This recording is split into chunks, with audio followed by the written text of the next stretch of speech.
स्वागत है आपका न्यूज एक्सप्रेस में, जहां मिलती है बिहार से लेकर देश और दुनिया की हर बड़ी खबर सिर्फ 20 मिनट में। खबरों की शुरुआत से पहले कमेंट में जरूर बताइए आप नीतीश कुमार को पसंद करते हैं या सम्राट चौधरी को। अपनी राय जरूर दीजिए। तेजस्वी यादव का सवाल, 1.81 करोड़ जीविका दीदियों को कब मिलेगी रोजगार योजना की दूसरी किस्त? राजद नेता तेजस्वी यादव ने बिहार सरकार पर महिलाओं और जीविका दीदियों के साथ धोखा करने का आरोप लगाया है। उन्होंने सोशल मीडिया पर पोस्ट कर कहा कि विधानसभा चुनाव के दौरान सरकार ने हार के डर से महिलाओं के बैंक खातों में 10-10 हजार रुपये ट्रांसफर किए और उन्हें लालच व धमकी देकर वोट प्रभावित करने की कोशिश की। तेजस्वी ने दावा किया कि महिलाओं से कहा गया कि मतदान केंद्रों पर कैमरे लगे हैं और यदि उन्होंने किसी विशेष पार्टी को वोट नहीं दिया तो पैसे वापस ले लिए जाएंगे। साथ ही चुनाव के बाद 6 महीने के भीतर 2 लाख रुपए की दूसरी किश्त देने का वादा किया गया था, लेकिन 6 महीने बीतने के बाद भी महिलाओं को दूसरी किश्त नहीं मिली। उन्होंने कहा कि 1.81 करोड़ जीविका दीदियां और महिलाएं इंतजार कर रही हैं, जबकि सरकार कुर्सी बचाने में व्यस्त है। तेजस्वी ने आरोप लगाया कि चुनावों के अंतिम दिनों में सरकार ने 41,000 करोड़ रुपए नकद बांटे, जिससे राज्य की वित्तीय स्थिति बदतर हो गई है। पटना में बुलडोजर एक्शन, गंगा किनारे बने 35 अवैध मकानों को ध्वस्त, बनेगा green zone. DM doctor Tyagarajan SM के निर्देश पर गंगा किनारे विशेष अतिक्रमण उन्मूलन अभियान के 8वें दिन 35 पक्के अवैध मकानों को ध्वस्त किया गया। सभ्यता द्वार से कलेक्ट्रेट के पीछे तक फैले इस क्षेत्र में लंबे समय से असामाजिक तत्वों ने कब्जा कर रखा था। डीएम ने कहा कि गंगा किनारे की भूमि सरकारी संपत्ति है और इस पर किसी का निजी दावा मान्य नहीं है। उन्होंने बताया कि यह कार्रवाई केवल अतिक्रमण हटाने तक सीमित नहीं है, बल्कि गंगा तट के संरक्षण और शहर के विकास की योजना का हिस्सा है। अतिक्रमण हटाने के बाद यहां हरित क्षेत्र, पार्किंग और सार्वजनिक सुविधाओं का विकास किया जाएगा। प्रशासन की प्राथमिकता पटना को सुव्यवस्थित और आधुनिक शहर के रूप में विकसित करना है। एनजीटी और उच्चतम न्यायालय के आदेशों के अनुसार फ्लड प्लेन क्षेत्र में किसी भी प्रकार का निर्माण प्रतिबंधित है, इसलिए यह कार्रवाई आवश्यक हो गई थी। बिहार में पूर्वा ने बदले मौसम के तेवर, 6 डिग्री तक गिरा पारा। कई जिलों में गरज चमक के साथ बारिश का अलर्ट। भीषण गर्मी से जूझ रहे बिहार में रविवार से मौसम ने करवट ली है। पटना सहित कई जिलों में नमीयुक्त पूर्वा हवा चलने लगी और आंशिक रूप से बादल छा गए। बीते 24 घंटों में पटना का अधिकतम तापमान 6.4 डिग्री गिरकर 34.4 डिग्री दर्ज हुआ, जिससे लोगों को राहत मिली। मौसम विभाग ने अगले 24 घंटों में उत्तरी जिलों में गरज चमक के साथ आंधी पानी की चेतावनी दी है। 30 अप्रैल तक अलग अलग भागों में मेघ गर्जन और छिटपुट वर्षा के आसार हैं। किशनगंज के ठाकुरगंज में 75.4 मिलीमीटर बारिश दर्ज की गई। मधुबनी में हवा की गति 28 किलोमीटर प्रति घंटा रही। पूर्वी बिहार में चक्रवाती परिसंचरण बनने से मौसम सामान्य बना हुआ है। बिहार में बनकर तैयार हो रहा 6 लेन गंगा पुल, बस कुछ दिनों का इंतजार। 100 की स्पीड से दौड़ेंगी गाड़ियां। कच्ची दरगाह बिधुपुर 6 लेन पुल का आखिरी सेगमेंट रविवार को लॉन्च कर दिया गया। अब यह पुल गंगा नदी के उत्तरी छोर से भी जुड़ गया है। पटना से शुरू होकर यह पुल हाजीपुर समस्तीपुर रोड से जुड़ जाएगा। 9.75 किलोमीटर लंबे इस पुल के साथ अप्रोच रोड मिलाकर कुल लंबाई 19.5 किलोमीटर है। एक्स्ट्रा डोज्ड केबल स्टड तकनीक से बने इस पुल पर 100 किलोमीटर प्रति घंटे की रफ्तार से वाहन दौड़ सकेंगे। राज्य सरकार ने इसके निर्माण के लिए एशियन डेवलपमेंट बैंक से 3,000 करोड़ का आरण लिया और 2,000 करोड़ अपने संसाधन से खर्च किए। 23 जुलाई 2024 को प्रथम चरण में NH-31 से राघोपुर तक 4.57 किलोमीटर हिस्से का उद्घाटन किया गया था। अब यह पुल दक्षिण और उत्तर बिहार के बीच नई लाइफलाइन साबित होगा। राजगीर में रिश्वत लेते रंगे हाथ पकड़ा गया पुलिस सब इंस्पेक्टर। निगरानी की बड़ी कार्रवाई। नालंदा जिले के राजगीर थाने में तैनात अवर निरीक्षक देवकांत कुमार को निगरानी ब्यूरो ने सोमवार को उस वक्त गिरफ्तार कर लिया जब वे 90,000 रुपए की रिश्वत ले रहे थे। यह कार्रवाई राजगीर गिरियक रोड स्थित होटल कौशलेंद्र पैलेस के पास की गई।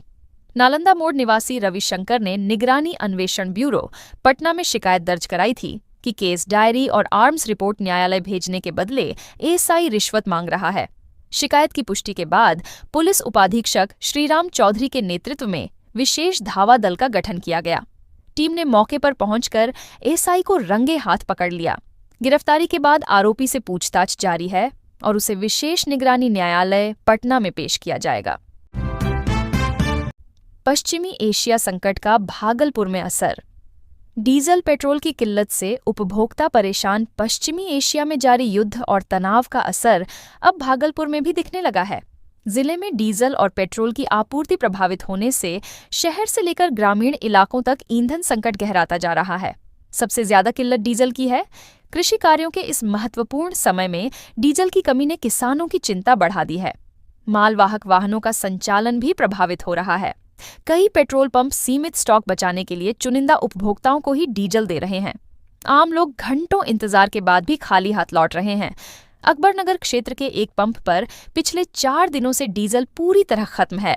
पंप संचालकों का कहना है कि लोडिंग पॉइंट से टैंकरों की लोडिंग नहीं हो पा रही है, जिससे आपूर्ति ठप है।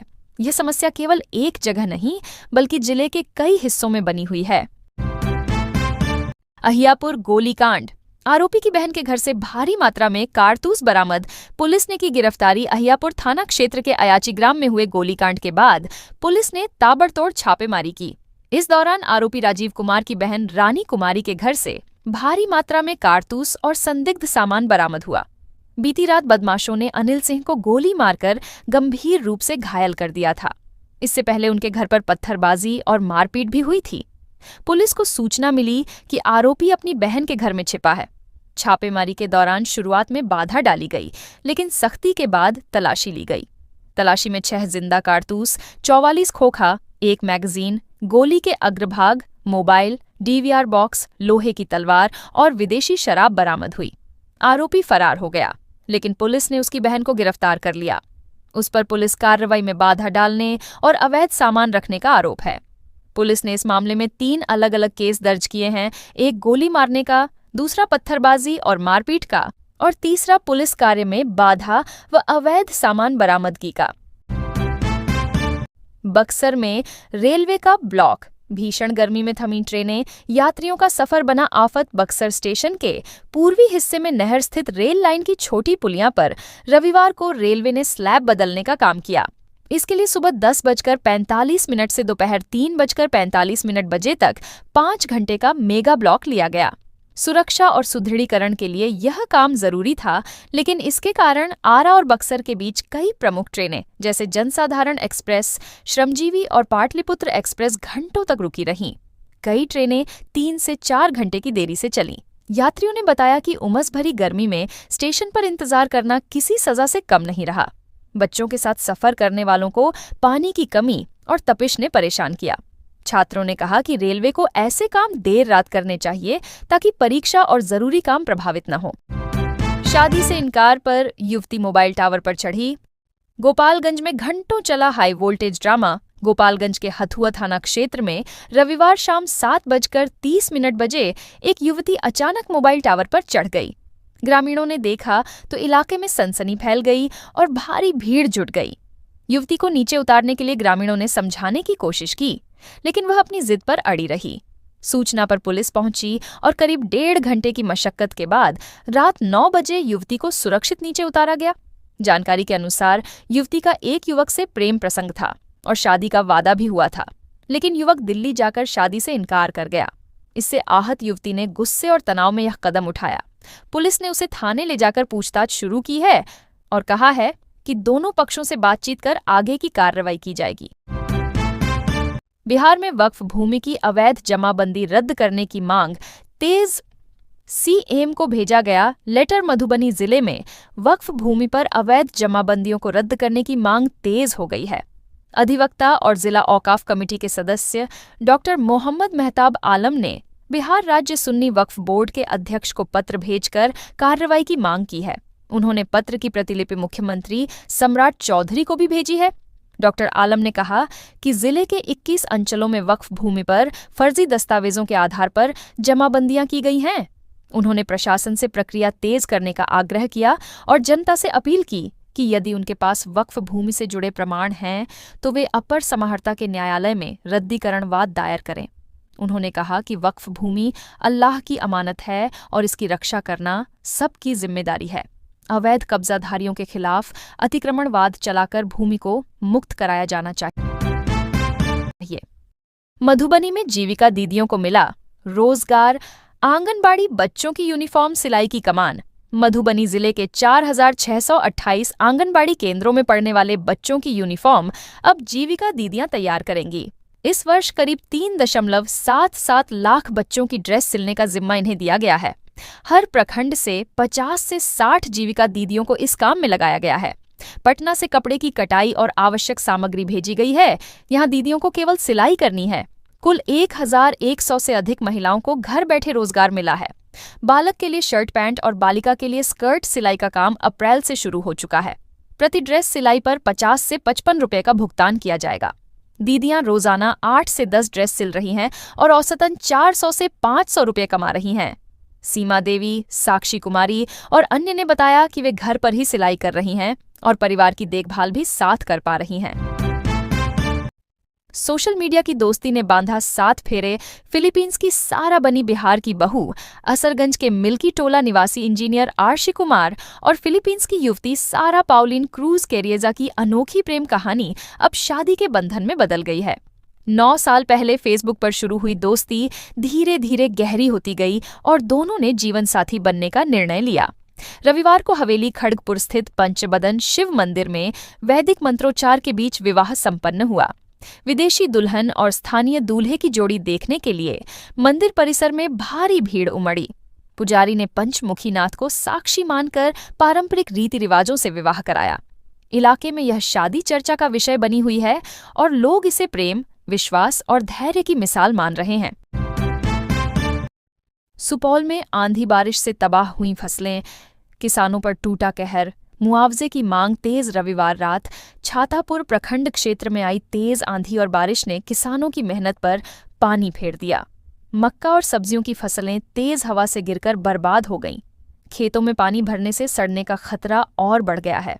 किसानों ने बताया कि इस बार फसल की स्थिति अच्छी थी और बेहतर उत्पादन की उम्मीद थी, लेकिन अचानक बदले मौसम ने सारी उम्मीदें तोड़ दीं। कई किसानों ने कर्ज लेकर खेती की थी।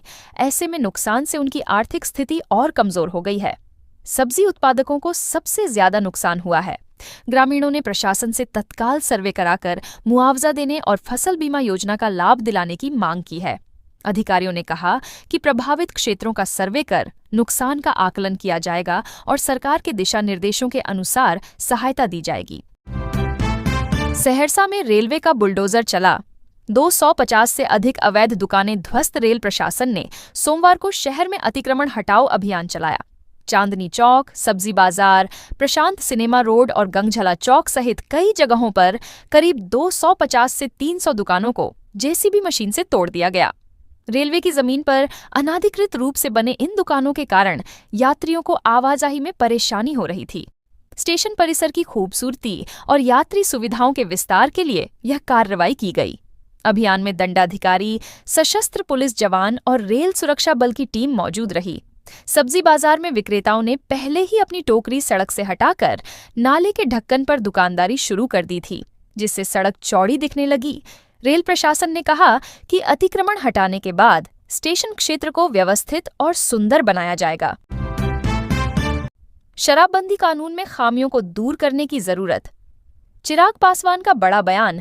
लोक जनशक्ति पार्टी रामविलास के अध्यक्ष और केंद्रीय मंत्री चिराग पासवान ने पटना में कहा कि बिहार में लागू शराबबंदी कानून में सुधार की जरूरत है।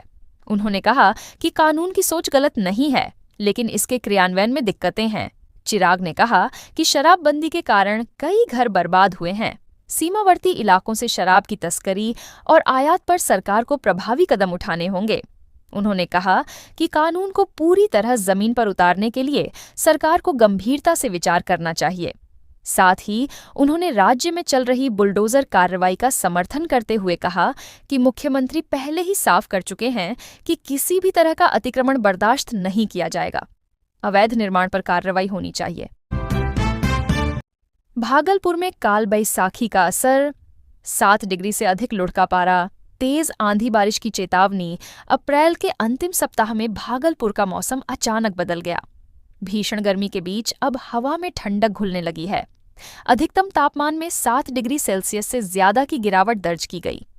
भारत मौसम विज्ञान विभाग के वैज्ञानिक अनुपम नाहर ने बताया कि दक्षिण पूर्वी नमी युक्त हवाएं स्थानीय स्तर पर संवहन को बढ़ावा दे रही हैं।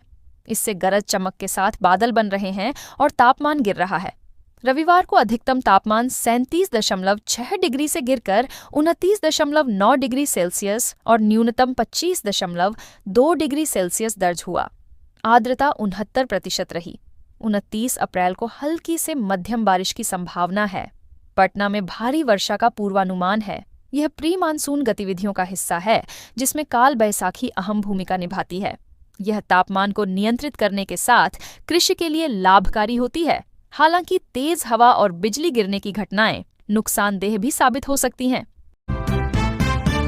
पटना के कंकड़बाग में सितंबर से घर घर पहुंचेगी पीएनजी, 50,000 परिवारों को मिलेगी राहत। राजधानी पटना के कंकड़बाग इलाके में सितंबर से पाइप्ड नेचुरल गैस पीएनजी की आपूर्ति शुरू होने जा रही है। इस योजना से करीब 50,000 घरों तक रसोई गैस सीधे पाइपलाइन के जरिए पहुंचेगी। इससे एलपीजी सिलेंडर पर निर्भरता कम होगी। गेल इंडिया लिमिटेड इस परियोजना को विकसित कर रही है। ट्रांसपोर्ट नगर स्थित मदर स्टेशन से डिस्ट्रिक्ट रेगुलेटिंग स्टेशन तैयार किया जा रहा है, जहां से पाइपलाइन नेटवर्क के जरिए गैस सप्लाई होगी। गेल महाप्रबंधक AK सिन्हा ने बताया कि आधुनिक और सुरक्षित तकनीक का उपयोग किया जा रहा है। उपभोक्ताओं को सिलेंडर बुकिंग और कीमतों में उतार चढ़ाव जैसी परेशानियों से राहत मिलेगी। घर घर पाइपलाइन बिछाने का काम तेजी से चल रहा है और नेटवर्क का परीक्षण भी किया जा रहा है। पीएनजी अधिक किफायती भी साबित होगा, क्योंकि उपभोक्ता केवल उपयोग की गई गैस के अनुसार भुगतान करेंगे। सुरक्षा के लिए ऑटोमेटिक शट ऑफ सिस्टम जैसी सुविधाएं भी रहेंगी। मदर स्टेशन का काम लगभग पूरा है। पेसू का एनओसी लंबित है, जिसके निरीक्षण की संभावना अगले सप्ताह है। रेलवे लाइन पार कराने के लिए एनओसी का इंतजार है। यदि समय पर मंजूरी नहीं मिली तो मदर स्टेशन को टैंकर से सीएनजी रिफिल कर चालू किया जाएगा, लेकिन पीएनजी की आपूर्ति फिलहाल शुरू नहीं हो सकेगी।